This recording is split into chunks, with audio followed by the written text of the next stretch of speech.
Simula na po ngayong araw ang paninikat sa mga hindi susunod sa bus ban sa Maynila. At naroon pa rin nagbabantay ating kasamang si Connie Sison. Connie. Yes, Igan, sa mga oras na ito, kakanyari lamang, ilang minuto pa lang sa aking harapan, ay nagkabanggaan nga ang isang SUV at ang isang bus. At kita natin, ang tila bumangga nga ay itong SUV dito sa bus. So, although ang sinasabi nga nila na medyo nag-serve din kasi itong bus doon sa area kung saan naman dito sa may rotonda ito, kaya talagang girian ngayon ang traffic dito naman sa aking kinatatayuan sa may Mabuhay Rotonda. At hindi lamang yan, nakakalungkot, Igan, speaking of accidents, dahil kanina sa ating pagbabaybay rin, ay may nakita rin tayong malagim na aksidente sa area naman ng Lacson Corner, España Boulevard.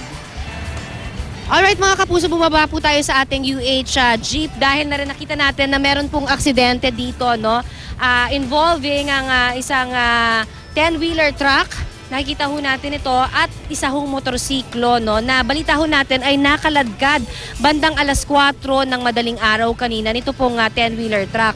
At sinasabi nga ho na mula doon sa kanto ng Lacson ay ganito po kalayo, napadpad sila dito sa may bandang España Boulevard sa kumbaga kabilang street, So ito ho ang sinapit naman nung driver ng motorsiklo ay siya po ay binawian ng buhay. Dead on arrival na po siya pagdating sa ospital. At pasintabi ho doon sa mga nag-aalmusal na hati nga ho daw itong katawan ng driver. At nadamay rin, ito namang nasa harapan na taxi, dito naman po sa may area ng España Boulevard mula sa Lacson, itong truck na ito. May kasalanan yan, itong driver ng truck eh. Nahuli ho ba? Opo. Bali, nag-beating the red light yan, tayo nabol yung ilaw.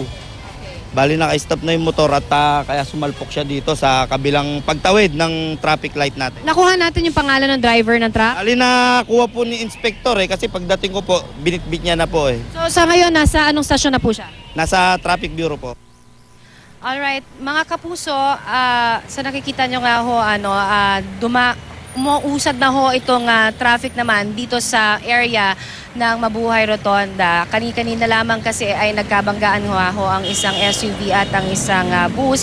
Pero agad-agad itong naalis at ipinatabi na ng mga traffic enforcers naman sa gilid po para hindi na mag-cause ng major traffic dito naman po sa ating kinatatayuan. At yan naman ang pinakahuling balita dito naman sa area ng Mabuhay Rotonda. Mula po naman para sa UH Scoop.